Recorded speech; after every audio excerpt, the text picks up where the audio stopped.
नहीं विपत्ति बिडारन हार, लज्जा मेरी राखियो वर्धा के असवार। नमस्कार, मैं नेहा तिवारी, स्वागत है आपका नक्षत्र ज्ञान में। आप देख रहे हैं दिवाकर न्यूज।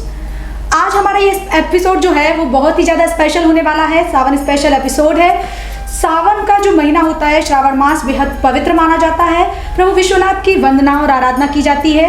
तो सावन से जुड़ी हुई सारी बातें जानने के लिए इस मंथ कौन से त्योहार हैं, व्रत हैं जो हमें करने चाहिए, व्रत की पूजा विधि, व्रत किस तरीके से करना चाहिए, ये सारी चीज़ें हम चलिए जानते हैं पंडित श्री देवशंकर जी दुबे के साथ। गुरु जी, स्वागत है आपका हमारे इस एपिसोड में। इसी क्रम में सबसे पहले जानना चाहेंगे कि जो सावन का महीना गुरुजी कहा जाता है कि बेहद पवित्र होता है, प्रभु विश्वनाथ का ये महीना है, तो किस तरीके से ये जो महीना है सारे महीनों में इतना विशेष क्यों है, इसका क्या विशेष महत्व है? श्रावण माह जो है हिंदू जो माह है उसमें 5वें नंबर पर आता है और ऐसा माना जाता है कि इस महीने में सूर्य जो है अपनी उच्च राशि स्वराशि सिंह में आ जाता है और जो सभी राशियों पर अपना शुभ प्रभाव दिखाता है। इसलिए भी यह महीना सभी राशियों के लिए अच्छा माना जाता है।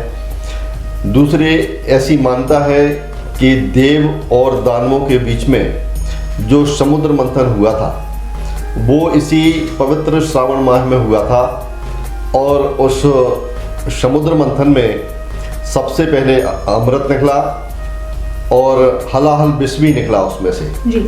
तो जो हलाहल विष था वो इतना दुष्प्रभावी था कि यदि वो फैल जाता या संसार में आ जाता तो इस संपूर्ण सृष्टि का विनाश हो सकता था, संपूर्ण सृष्टि उससे प्रभावित हो सकती थी जी। तब उस विष का क्या किया जाए? भगवान भोलेनाथ आगे आए और भगवान भोलेनाथ ने उस संपूर्ण विष के लिए अपने कंठ में धारण कर लिया।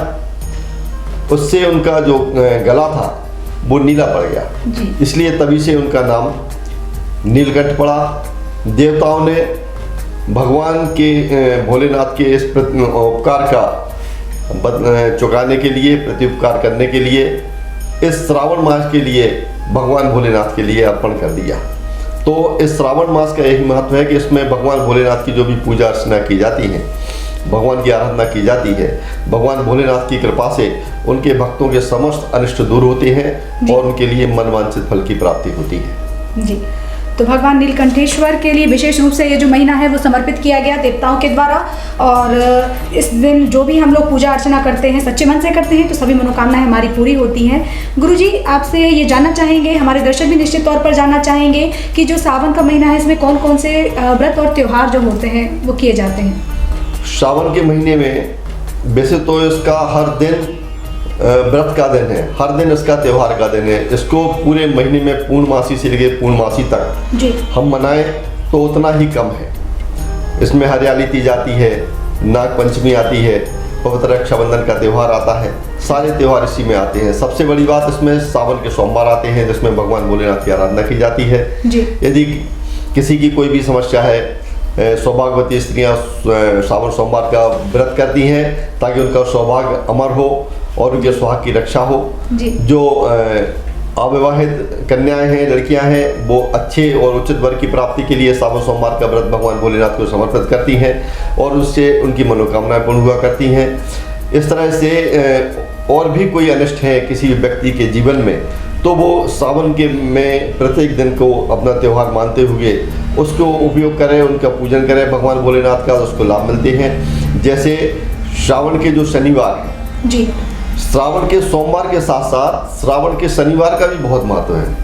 यदि किसी व्यक्ति के लिए साढ़े शादी चल रही है, ढैया चल रही है या शनि जनित कोई और पीड़ा उसके लिए चल रही है तो वो श्रावण के शनिवार के दिन भगवान भोलेनाथ का विधिवत षोडशोपचार विधि से पूजन करे, भगवान का अभिषेक करे तो शनि जनित बाधाओं से उसको मुक्ति मिलती है, शांति मिलती है और उसके जो कार्यों में बाधाएं आ रही होती हैं वो दूर हो जाया करती हैं।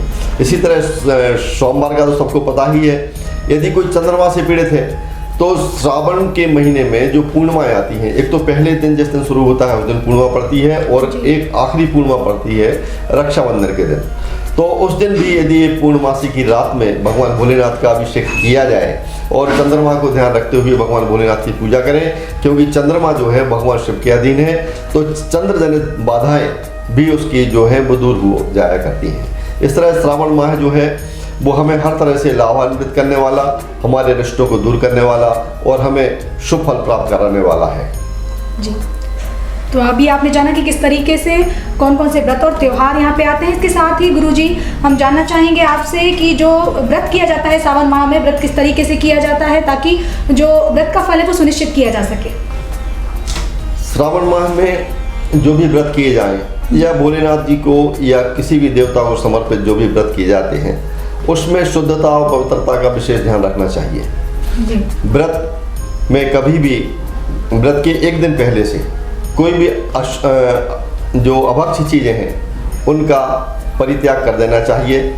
भगवान के जो सोमवार का दिन है, शनिवार का दिन है या जो भी दिन आप प्रतिदिन का व्रत कर रहे हैं उसमें जैसे प्याज है, लहसुन है, इन चीज़ों को नहीं खाना चाहिए, मसूर की दाल नहीं खाना चाहिए और यदि ककड़ी वगैरह से भी हम परहेज़ करें क्योंकि इन दोनों ककड़ी में भी कीड़े वगैरह आने लगते हैं तो भी और उत्तम होता है। भगवान का ध्यान करते हुए, पूर्ण पवित्रता रखते हुए भगवान का दिन भर व्रत करें, पूजन करें, शाम के समय अपने व्रत की पालना करें। इस तरह भगवान भोलेनाथ का व्रत किया जाता है। एक चीज़ और इसमें बीच में हम बताना चाहेंगे कि इस महीने में नागपंचमी का त्यौहार पड़ता है जी। और जो नागपंचमी के दिन यदि किसी की कुंडली में कालसर्प दोष है जी। और वो उसकी शांति कराने के लिए त्र्यंबकेश्वर अथवा उज्जैन कहीं नहीं जा पा रहा है तो अपने जो भी जहाँ वो रहता है अपने शहर के या गांव के या जो भी शिवालय है और जिसमें प्राण प्रतिष्ठित भगवान भोलेनाथ की मूर्ति है वहाँ भगवान भोलेनाथ का षोडशोपचार विधि से अभिषेक कराएं और भगवान के लिए एक नाग नागिन का जोड़ा पूजा करा के अर्पण कर दें तो उससे उनके कालसर्प दोष की शांति हुआ करती है। जी। इस तरह ये श्रावण माह है जो हर तरह से लाभ प्रदान करने वाला है और ये साल में एक बार आता है। इसके हर दिन को त्यौहार समझकर व्यक्ति के लिए भगवान भोलेनाथ की पूजा अर्चना में समर्पण करना चाहिए और अपने जीवन को धन्य करना चाहिए। जी। तो इस पूरे एपिसोड में हमने जाना सावन मास का क्यों महत्व होता है। ये विशेष रूप से शिव जी के लिए समर्पित मास होता है। इसके साथ ही सावन का हर दिन अपने आप में एक त्यौहार है। आपको सारे दिनों में प्रभु विश्वनाथ की पूजा अर्चना करनी चाहिए ताकि आपकी जो मनोकामनाएं हैं वो पूरी हो सके। और स्पेशली यदि किसी को जैसे कालसर्प योग है आपकी कुंडली में, आप पूजा कराने बाहर नहीं जा पा रहे हैं तो विशेष रूप से आप नागपंचमी के दिन प्राण प्रतिष्ठित जो शिव जी की मूर्ति है, जिस भी मंदिर में वह मूर्ति विराजमान है, आप वहाँ जाकर पूजा अर्चन करवाएं। ये सारी जानकारियां और व्रत कैसे करें ये समस्त जानकारी आपने इस एपिसोड में गुरुजी से जानी। आशा करते हैं कि ये पूरी जानकारी आपको काफ़ी पसंद आई होगी और इस पूरी जानकारी को देने के लिए गुरुजी आपका बहुत बहुत धन्यवाद। यदि आप गुरुजी से डायरेक्ट कांटेक्ट करना चाहते हैं तो स्क्रीन पर दिखाए गए नंबर पर आप कांटेक्ट कर सकते हैं।